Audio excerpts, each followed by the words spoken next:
Hello, everyone. This is After Hours. I'm Felix. I'm Mihir. And I'm Youngme. She's back. Yay! Oh, happy holidays, guys. It's so good to be here. Happy holidays. Yeah, it's wonderful to have you. I'm feeling so wonderful.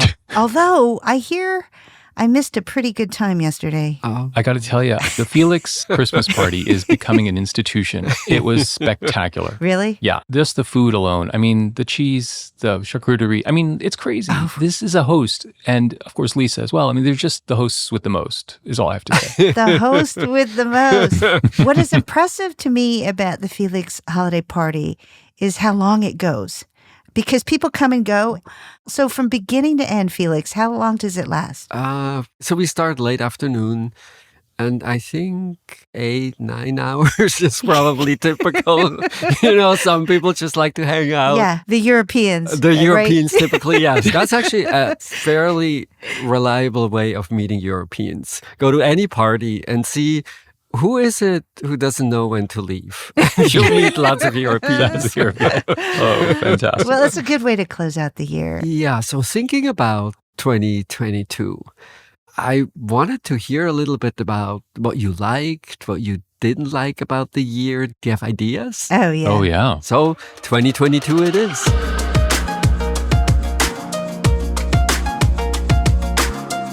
All right, Youngme, 2022. What'd you like? Okay, so here's something I liked. The fall of FTX. So now, to be clear, when I say I liked it, I don't mean in a schadenfreude kind of way. And it's definitely not for lack of empathy for the people who lost money.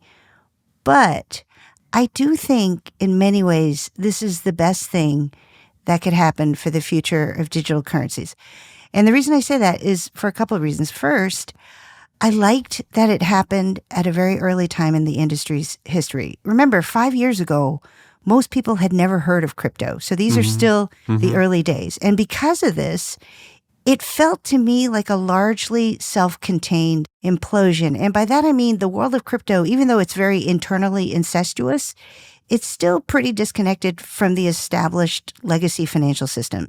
This is why you see headlines about how many billions were lost, but you do not see headlines that highlight the nice retired couple down the street who lost their retirement savings. So I like that. Second, because these are the early days, the learnings from this fiasco can shape the way the space evolves. So just one example, even among crypto believers, this implosion has already significantly shifted the mindset toward regulation. It has reinforced the role of transparency, consumer protections, having compliance protocols in place. To date, it's been just a wild, wild west with so many grifters. So it's kind of like a big caveat emptor to anyone who might have had FOMO about the place. But on the other hand, digital currencies, I believe, are here to stay. And that includes CBDCs, stablecoins, crypto. These are here to stay. And the health of the space is going to depend on how much robustness we can build into the system. So one of the things that strikes me as really important is the point about contagion, Youngme, that you made. And it makes me think a little bit about the way regulation should go. In this case, if we can really isolate something like crypto from the real economy so that the person down the street doesn't suffer when one of these experiments go wrong. The question is, how much regulation do we really want?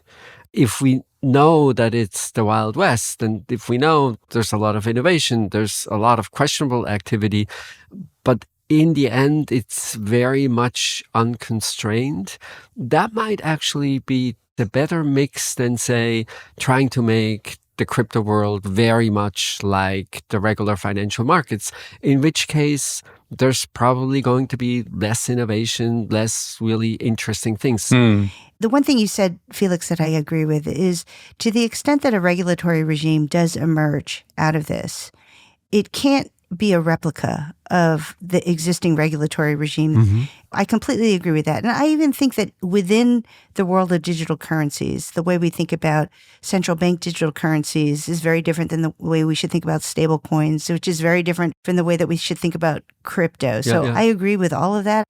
To date, though, I think there has been an almost philosophical aversion to thinking about even the most minimal amount of oversight. And I think this has shifted the mindset somewhat. But I agree with you completely.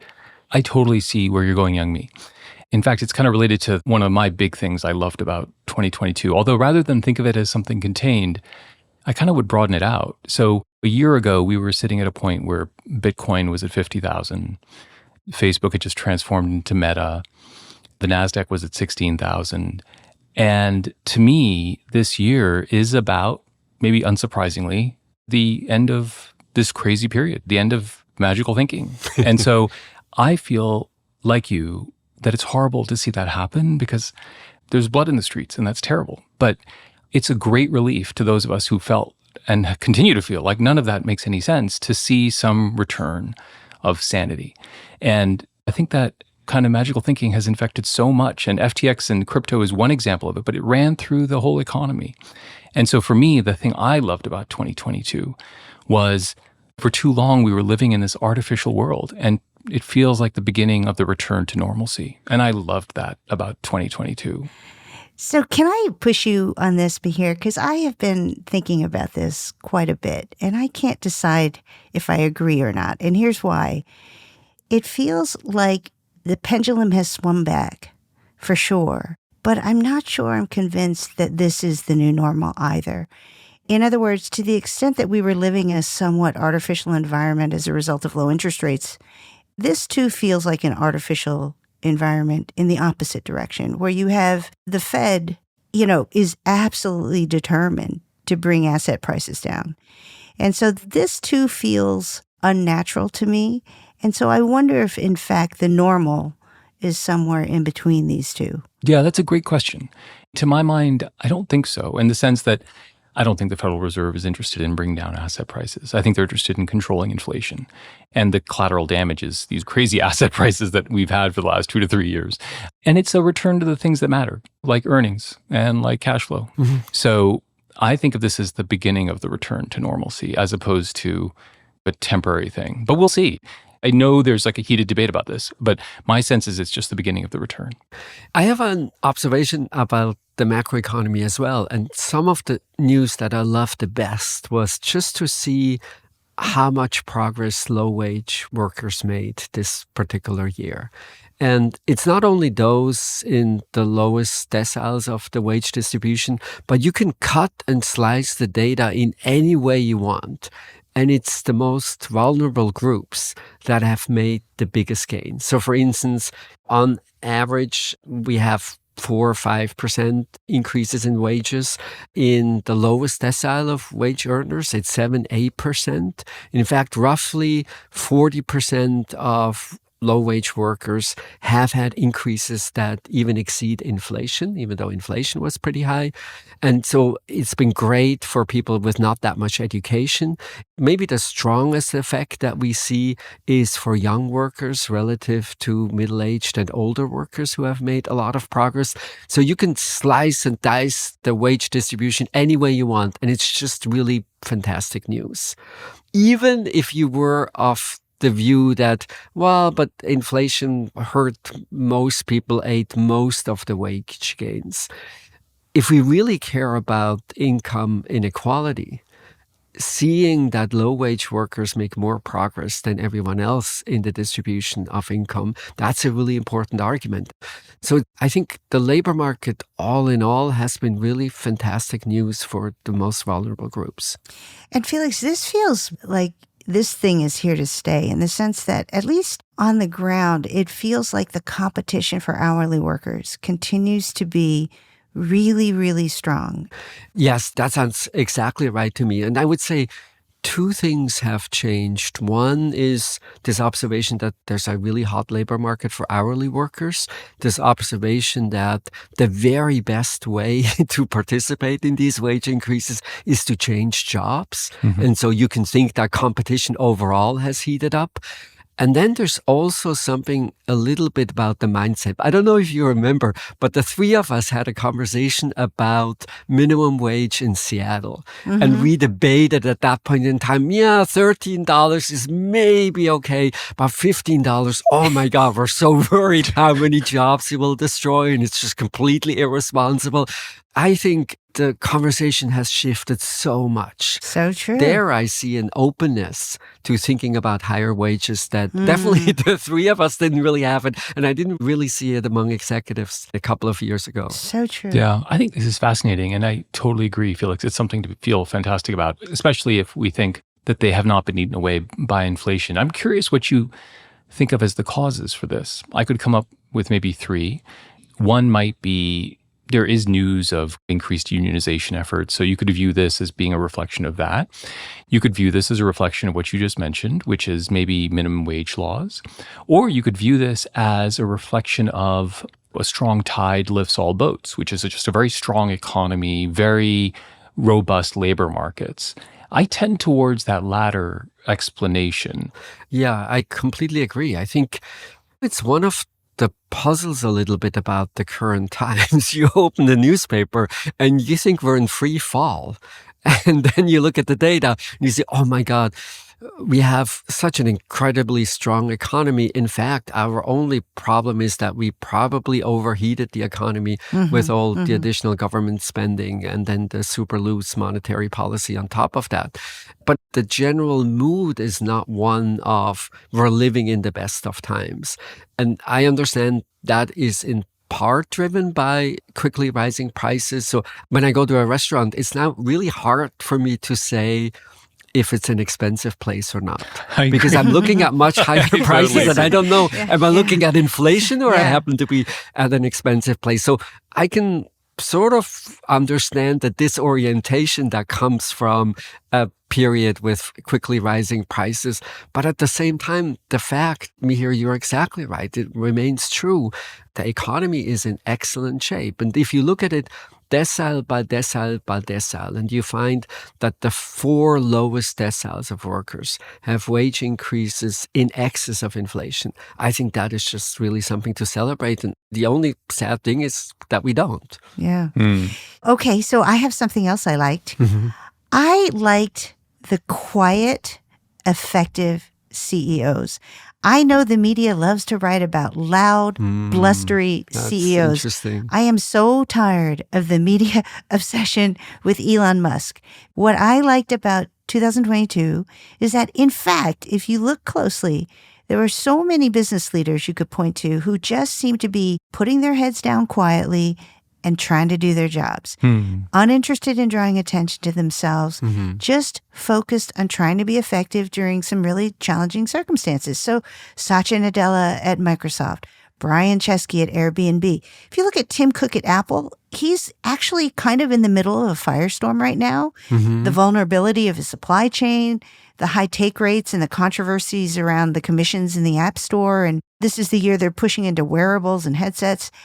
And I'm not saying I agree with everything all of these people are doing, but I do appreciate that they're just going about it in what appears to be an egoless way. Sundar Pichai at Alphabet, even Dara at Uber, didn't hear much from him this year. Lisa Su at AMD. All of these are aggressive CEOs. So they're not just caretakers. They're moving their businesses forward in aggressive ways, but without any apparent narcissism. I loved it. I'm glad we don't pay much more attention to them because it seems like they have no interest in that. But I do like the fact that if you just look one layer deeper at the people running some of the biggest and most important companies in the world, they're actually being led by people who don't appear to be attention seekers in a narcissistic way. I love that, Youngme, and I think you're absolutely right. Those names you named were exactly right. Even in the retail sector, people like Doug McMillan at Walmart, there's a lot of folks who are doing really good work. It's weird. I used this term for Musk a while ago, and it's really stuck with me, which is there's this id of managerial thinking, which he just personifies. But then there's like the ego, the good people who actually reason through things. And that's like a Tim Cook. And I think that is what we should be paying a lot more attention to. So I'm completely on board with you, Youngme. And in part, it's a story about CEOs, but in part, it's also a story about business media. It's just so much easier to follow the latest thing on Twitter. I cannot tell you how I dislike these stories that is basically 5 tweets spun together, helped by a narrative that is not really a convincing narrative in the first place. And what's really interesting is, what is it about the business media that we don't hear more about these quiet efforts? Yeah. Because you could write about, there's a million interesting things going on at Microsoft. The work that Larry Culp is doing at GE is completely invisible in the business press. It's a really big, important company. It's a really interesting way of running that company. We just don't read about it. And I can well imagine that the CEOs themselves are actually quite happy not to be in the spotlight, because it must be incredibly distracting. But seen from the point of view of the business media, it's mildly puzzling that we go for the flashy thing when in fact there's so many interesting things to report. Yeah, I agree. Yeah. Mihir. So I'll give you something else I really liked about 2022, which is I think these last couple of years have been tough for democracy. And I actually think authoritarianism took a big shot backwards in the 2022. So we could easily have had the following happen in 2022. Russia could have easily won in Ukraine. We could have had a bunch of election deniers elected in the US. There could have been a coup in Germany. There could have been an election in Brazil where there was not a peaceful transition to power. And instead, we had a peaceful transition of power in Germany. We had a coup that was averted in Germany. We had a pretty remarkable set of losses for election deniers in the US. We had Russia. I don't think anybody would have thought they would struggle as much as they've struggled. And we've had, I think in China, the manifestation of what is so difficult about authoritarianism. So in the larger sweep of history, I think the greatest crisis of our time is about authoritarianism. And it's not time to celebrate, but it is a time to feel good about people coming to terms with how problematic authoritarianism is and how valuable democracy is. So I feel better than I felt a year ago about that situation. Not like high fives all around or anything, but a whole lot better than I felt a year ago. The one observation that gives me a little hesitation is, if I would see among the people who are in the quote-unquote pro-democracy camp a real support of democracy. Right. As opposed to, it just so happens that the rules that come with democracy favor my group a little more. And maybe the best manifestation that I can think of is gerrymandering in the United States. So obviously, Democrats will endlessly complain about Republican efforts to discourage voting. And if I knew it comes from a place where they really care about turnout. Turnout is just good for democracy. And if we could, we wanted everybody to vote. Instead, you see in places where the Democrats are completely in control, like New York, they do the worst kind of gerrymander that you can possibly imagine. So it's not really buying into democracy. It's just, right now, the forces are aligned in a way that democracy is good for me. And so I like democracy, which is exactly what I fear the most about authoritarianism. I think that's right. I do think, though, that there's something special about the really authoritarian impulse as opposed to the anti-democratic impulse. Let me try to distinguish between those two, right? Yeah. The authoritarian thing is the strong man, strong woman thing, where they really don't care about elections. They don't really care about even vaguely democratic processes. That's what I really worry about. We should also worry about what you're worrying about, which is just this battle on the front lines of why the U.S. is not a more democratic country because of gerrymandering, because of the Senate, because of lots of things. I think that's true. But to me, the existential risk is the authoritarian one. And that's the one that I maybe feel a little bit better about this year. I agree. Again, I'm not breaking out the champagne, but I'm feeling better. And I think in many ways, the last decade has been sobering for Americans who are probably really complacent about the strength of our democratic institutions. And I, for one, am still finding myself having to reconcile the fact that our country is split 51-49 or 52-48, but roughly 50-50 in many, many ways. And I think that has really been brought home to us because I think prior to the last 6 or 7 years, there was just a sense that the arc of history, the arc of our nation was just moving in one direction. And I think what has been quite sobering for all of us is to sort of realize that no, actually there is quite a bit of division that we have to somehow figure out how to reconcile as a country. Having said that, I agree completely with Mihir. This last election felt so important. Aside from the outcome of the elections themselves, the fact that we're not getting a lot of denialism post-election, Right. there are little spots, little pockets of it. But the fact that that is not a dominant narrative right now feels like a huge existential win. And I agree with you about your points around the world as well. If you squint, you can see lots of reasons for optimism. I'm squinting. Yeah, exactly. Squint hard. Exactly. That's a really good one. Felix, what about you? This is going to sound shallow by comparison, but I tried to buy a car in 2022. I cannot begin to tell you how miserable an experience it is. Okay. It's not something that you do very often. And I thought, oh, this is 2022. Of course, I decide the car that I want. And then I go online. I write to a bunch of dealers. They send me their prices and conditions, and then I'm done. In my imagination, that's how buying a car works in 22.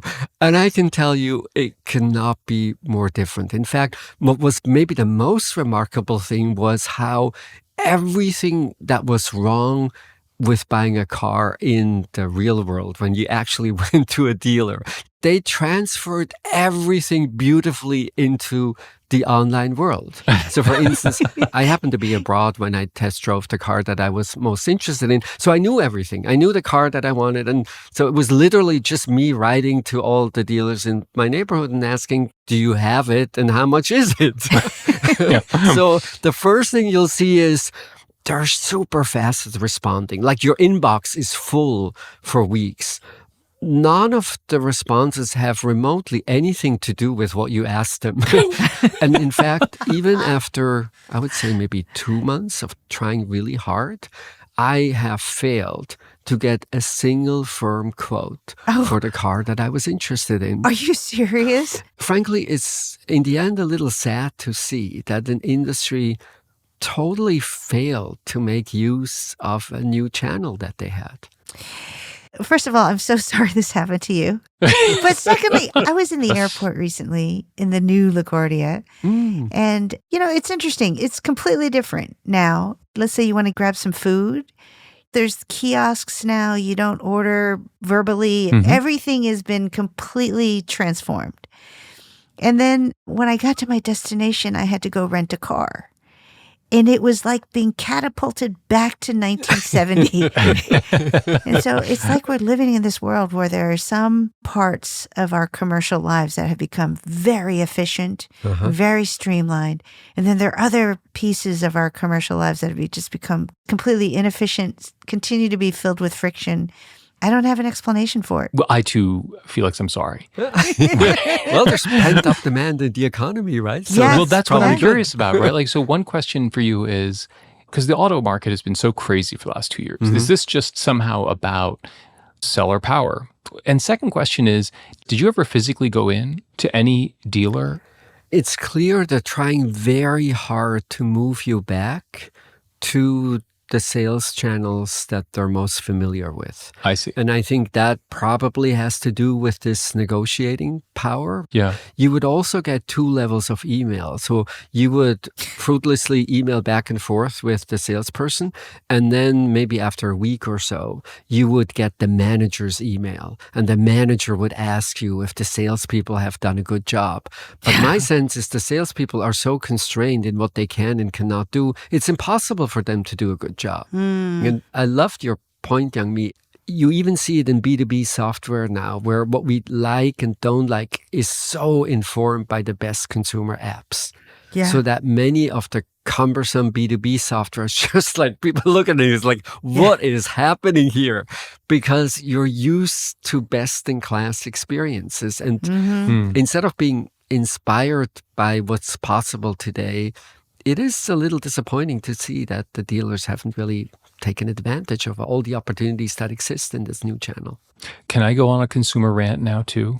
Oh, Yes. So here's my little rant, which is I feel like Hoka's have done to sneakers what Humvees did to the SUV. I feel like Hoka's are the new Hummers, where everybody has got to get a sneaker which is taller. Like there's like a sneaker arms race getting bigger and bigger. I like it. The platform sneakers, you don't like it? I don't like it. I love it. The big chunky ones? What is going on? Like people are adding like inches and inches on their sneakers. Yes, yes. And I've tried Hoka's. Oh my God. And I don't know. They didn't work for me. But I'm just thinking there's an arms race out there. I think it's because women like it. Is it about adding altitude? First of all, they're super comfortable. They're kind of bouncy. Yeah, you add altitude, I think. It gives you a different look. I don't know. This is just my theory, but I love it. Well, sneakers have become obviously much more fashion oriented in the last 5 or 7 years. Like, so for example, you know the classic Converse All-Stars? Yeah. I would never buy those. But then they've gone chunky, platformy. And I was walking by and I was like, oh. So I think all of these brands have discovered that they can increase their TAM if they just go chunky. So that's what they're doing. Everything's chunky. Everything's kind of All right, chunky. I'm down on it, but I hear where you're coming at. I also think I don't need elevation for my sneakers. Well, aren't you like 6'4"? I know, I get it, but I'm not a fan Yes. of this trend. Are you into the dad sneakers that are really hot right now? The kind of ugly dad sneakers? Those are very big right now. I don't think so, but it could be accidentally I'm in that market. An accidental fashion victim. Exactly. That's my rant. All right. So that was something you disliked, but I like. Yeah. There you go.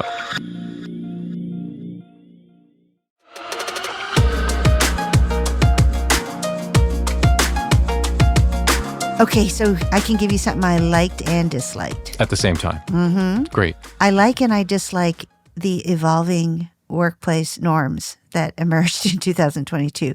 So, for example, I love casual attire. I remember back this time last year, Felix, you made a prediction that 2022 was going to be the end of the necktie. Yes. I don't think I'm ever going to dress business formal again, ever.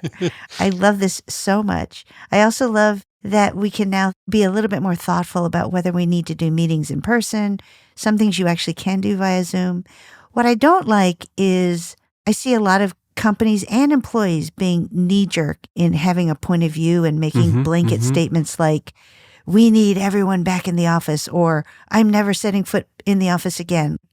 The idea that one size fits all makes me kind of crazy right now, but there's a lot I like about it, in particular, the casual attire. To me, it's so interesting how more formal attire has now moved from the typical thing in the workplace to selected places in our free time. Social events, right? Yes. Yes. I noticed at first a number of restaurants that now require jackets. It's not like your great-grandfather's nightclub, oh, we are a jackets only place, but really cool, hip places that all of a sudden will not accept someone if you come in even the chunkier stuff sneakers and will require more formal attire.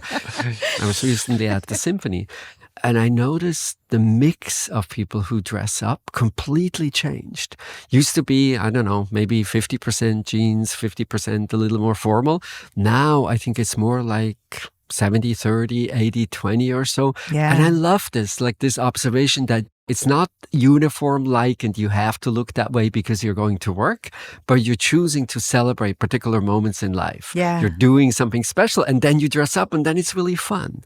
I think what's interesting, Felix, about what you said is it's not that in part the ratios changed maybe from 50-50 to 80-20, but it's all of these kinds of different events have now more heterogeneity than they would have had otherwise. Yeah, So a night out at the theater 20 years ago, there's a uniform for that. Or 50 years ago, there's a uniform for that. And now you will see people who are dressed in that way that they used to be dressed. But then there are going to be people who have a different notion of what formality is or a different notion of what dressing up is. And similarly in the workplace, I think the good news is it's not all sweatpants and yoga pants. Oh, yes. I completely There's like a smart agree. casual, and many people have different interpretations of what smart casual means. It allows for a lot more expression. So I think the good news in all these things is, I'm not exactly somebody who should comment on this because I wear one color all the time, but there's more opportunities for like expression in all these different settings. Yes. So I think that's all very, very good. Yeah. And I think in the workplace, you still want professionalism. Right. But what I have found is that even though there's so much more variety, it's still very respectful. Mm-hmm. It's very nice, and it doesn't seem to get in the way. Felix, what else do you have? So I have a little public announcement. Uh-oh. Can we please stop building platforms? Are you talking about elevated sneakers? I'm thinking about online intermediaries Oh, the business model. Okay. that are supposed to somehow make the world a better place, and they mostly don't. I had a window renovation project, and when you go online, there's like so many opportunities to be paired with contractors and be paired with manufacturers and be paired with insurance companies that will insure your new windows. And there's an endless list of services. And basically what all of these companies do, as far as I can tell, is they collect your information and they probably get some kind of a fee for relaying that information to someone who A, actually knows which questions to ask, and B, who provides the actual service. So we have hundreds of layers in the economy now that are just totally useless. And the lure, I think, is just, oh my God, here's a business where we basically don't do anything. And we get to be rich if it happens to scale because we can charge referral fees. And it creates the worst of customer experiences. And frankly, when I just think, if all of these people actually fixed windows, did something meaningful, added value to the economy, oh my God, it would be really amazing. But so no, funny. we're all in the referral business right now, and it's just horrible. I think what you're saying is profound and right, but I'm curious about why you think it is. Partly is because people want to start businesses that are absurd. I get that. Yeah. But isn't it also that they've gotten something wrong about where and how platforms add value? My intuition is that it's not that there are not problems to solve. So window installations can be done at various levels of quality. And since it's not something that you do very often, knowing who will do a good job and who will not do a good job, Right. that would be really valuable. But of course, at the same time, it's expensive to do, and it's not the easiest, because how would you know whether a contractor is reliable, not reliable? Yeah. And so my sense is it's part of thinking about the economy as sort of a lottery. And if you hit it big, it'll be really amazing. But you know that the probabilities are not so great. And so people are just lazy. Yeah. I do think it's the thing that you said, though, Mihir, forgetting that the whole idea is to add value. Yeah. If you're going to insert yourself in the process as a platform provider, then there has to be a huge value add, and it's got to be in the form of, number one, saving the consumer time, and as well as the supplier time, making really good matches, making the whole process more efficient, saving money for everyone. I mean, these are all value-added benefits associated with having that intermediary. If not, then you're just an intermediary. And to Felix's point, it's like, why are you there? Yeah. Okay. How about you, Mihir? I've got something else I'm a little down on. And we Okay. talked about this briefly, but I've become kind of really down on this woke capitalism thing. Oh. BlackRock, as one example, has been accused of being a woke capitalist. And on the one hand, I'm kind of sympathetic, which is I'm no fan of corporate purpose and ESG. But the folks who are angry about that have kind of taken up this banner of woke capitalism and suggested that somehow people are using corporations in these deeply political ways. I think the problem with the movement that I feel is it's kind of self-defeating. By using that phrase, first off, it is so difficult and polarizing. But more to the point, if you want corporations and businesses to be less the subject of political debates and less active in those debates, then by using that phrase and by painting them in that light and by doing it in such a polarizing way, you only add to the problem. So in a way, I'm sympathetic to the idea that maybe ESG and purpose have gotten way out of hand. But by brandishing these terms and basically playing the same game in the other direction, it also feels problematic. So I don't know. I'm kind of over woke capitalism. I love how you delineated the fact that you might have your own personal concerns about ESG, but there's something else that happens when you label it woke capitalism, and you try to put it in a box and create this polarization. Right. I mean, ESG is a very nascent concept.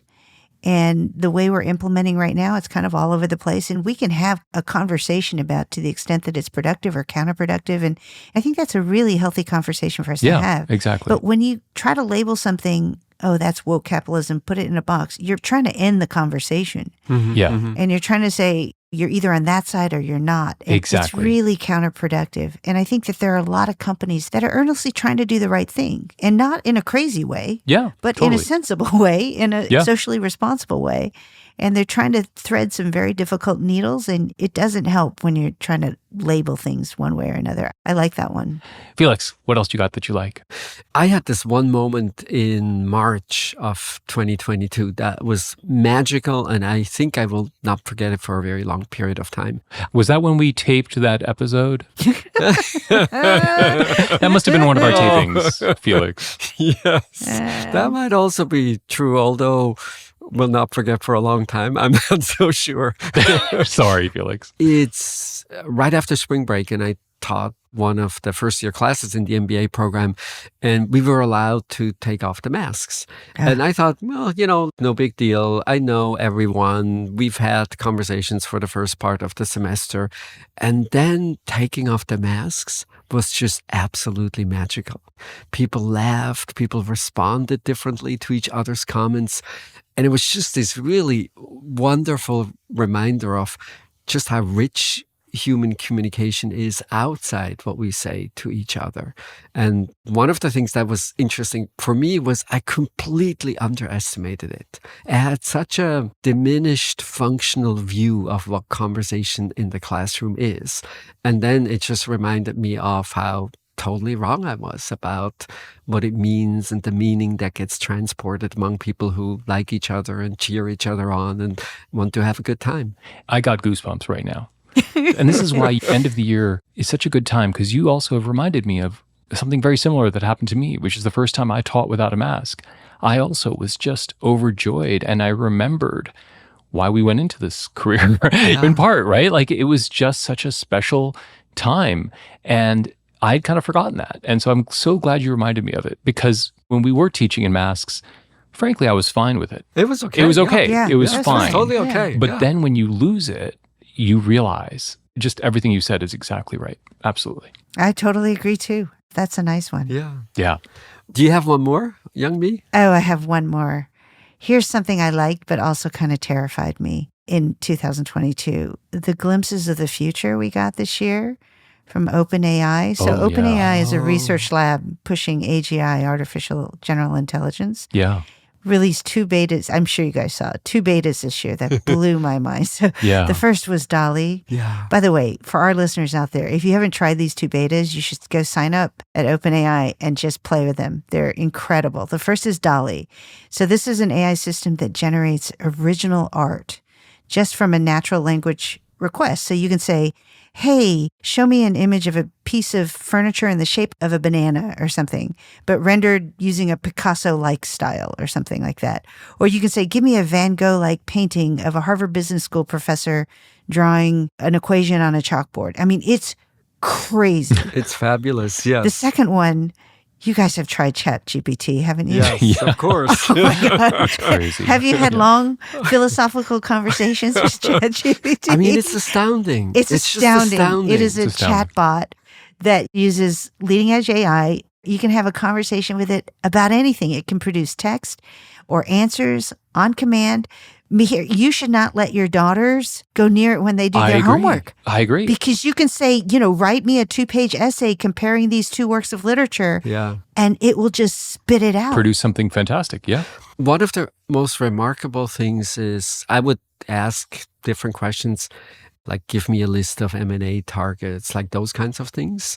And very often the answers are spot on.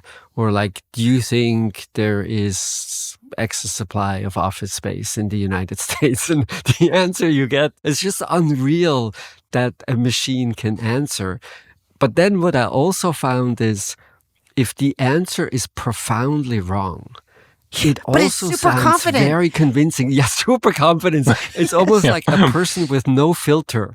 It can be completely misleading. But doesn't it make it seem even more human? Because it's like having that dinner party guest Right. who's just completely wrong, but yet totally confident and just will go on and on. Yes. And you're thinking, that person's completely wrong, but they're 100% sure they're right. But I wonder, in these dinner party conversations, I often find when you then push a little bit, you will eventually, I think, get to a set of assumptions that the person makes, a particular set of experiences that are maybe very different from your experiences, and you come to see the world very differently. But what I suspect with AI is there's no such thing. It's just localized misinformation that happens to be aggregated in a way that ultimately produces nonsense. Yeah. Think about it in medical applications. No, I know. But this It's is like an early so version, tricky. though, right? Yeah. I confess I had two very weird reactions to it. I switched between, oh my God, this Yeah. is incredible. Yeah. But then there were other Yes, times when yes. I'm like, wait, this just feels like somebody's Googling. Yeah. You know what I mean? Yeah. Like, is this So kind of true. different than like a bunch of Yeah. people Googling? But the other reaction I have is I'm just trying to think back to like Felix's last thing he liked, which was like this wonderful portrait of human communication and the joy of teaching without a mask.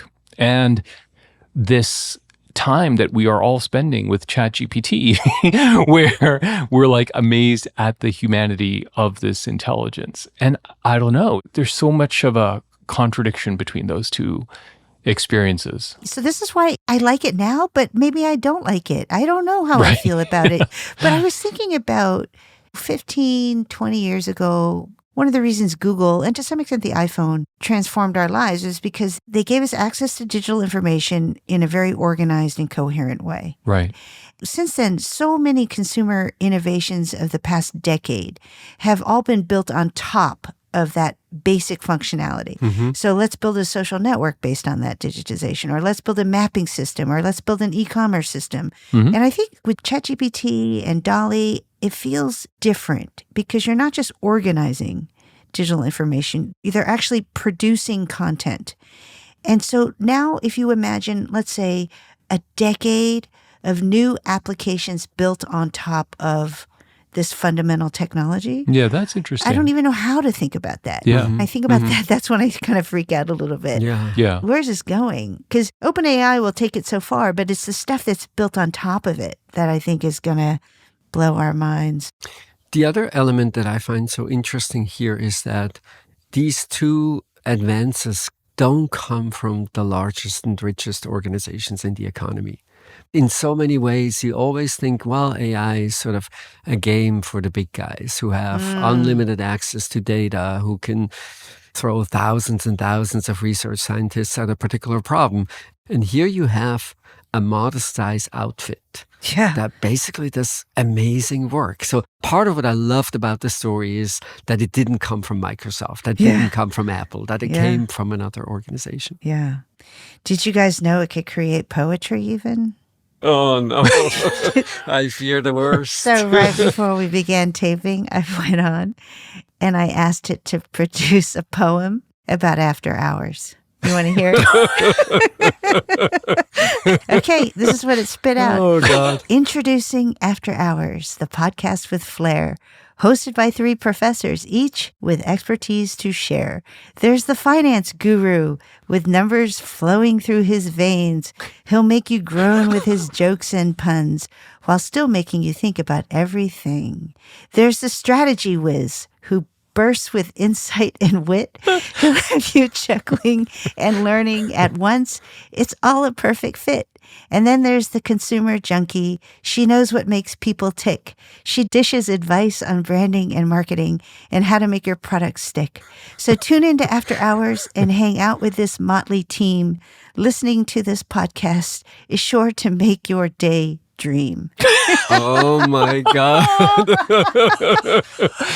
Mihir's crying. I wish they could see you right now. Mihir's in hilarious. tears. Oh Isn't my that God. hilarious? It's so good, right? It's crazy. It's so good. And they got that Motley part right for sure. Yeah, the Motley team. Oh my goodness. That is All right. spectacular. But you know, what's crazy is I first said, give me a poem about 3 professors, a finance professor, a strategy professor, and a marketing professor. So I started with that. Mhm. And so then it gave me, and then I realized, no, I want one about after hours. And so I said, give me a poem about after hours, a business podcast. And because it was part of the same conversation, it assumed that the professors were in the podcast. Yes. Wow. Yeah. That's why it had the stuff about the professors. Yeah. And the one other thing I should say is it gave me a poem. So I read it and I just wrote, make it lighter and funnier. And then this was it. This was Wow. Because the yeah. one before it was a little bit serious. And so then I said, make it lighter and funnier. And then it gave me this one. Wow. Wow. And I was like, ooh, I'll take this one. Okay. We'll post it on our website. No, we There you won't.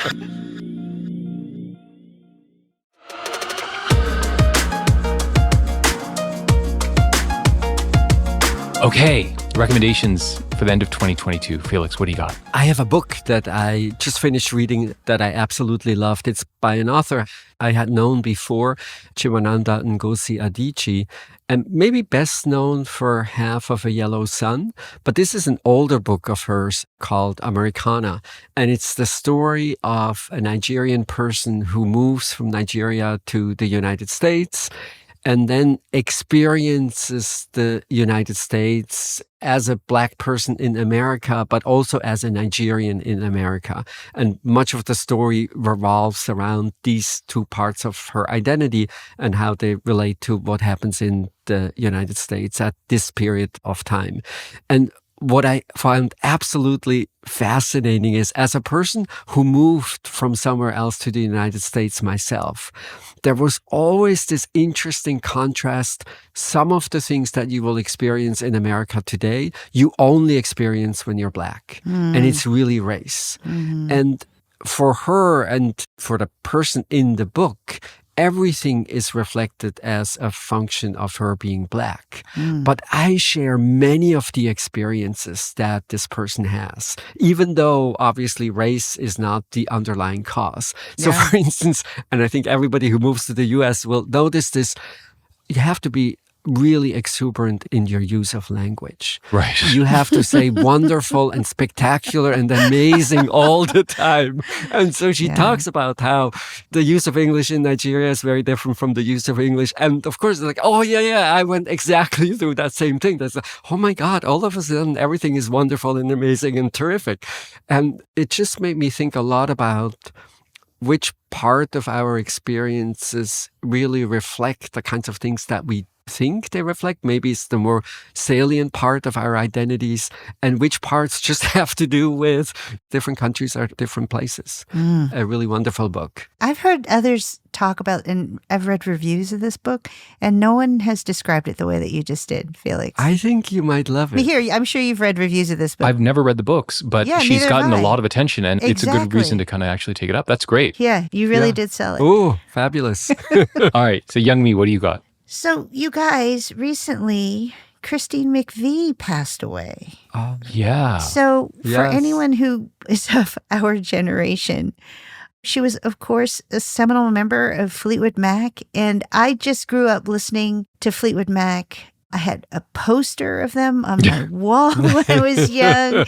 It made me so, so sad. I was such a big fan. And so, of course, if you want to go back and sort of relive the heyday of that band, you know, the big album, of course, is Rumors. Yeah. People love the album that came before that featured Rhiannon. Tusk is a very Tusk. controversial album, but I loved it. But if you want to really do a deep cut, my favorite album was their 1980 live album, oh. which captured them at their very peak. And it's got a lot of their hits, but it's also got some deeper cuts. But it really just captures the band live at its prime. And as many people have talked about, there was something about the harmony of those three voices, Christine McVie, Stevie Nicks, and Lindsey Buckingham. That was just not just magical, but really captured that moment in time. Mm-hmm. And it was just so fantastic. So I have been listening to that relentlessly since she passed.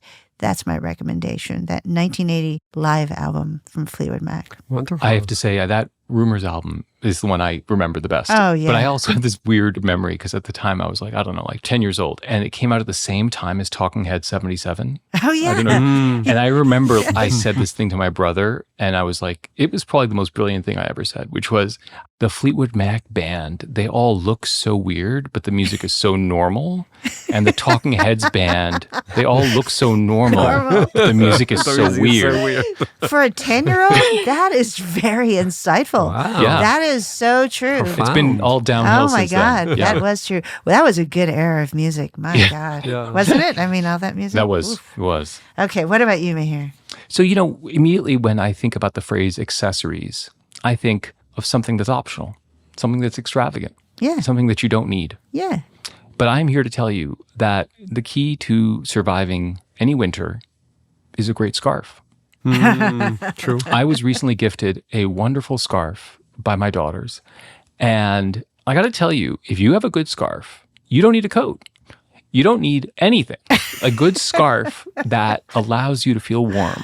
Now, if I don't wear a scarf, Yeah. I'm actually really cold. Yeah. So my recommendation is to treat yourself to a wonderful scarf. Now, Mihir, is this a new discovery? Because I know that Rawi is Mr. Scarf. Well, he's the champion.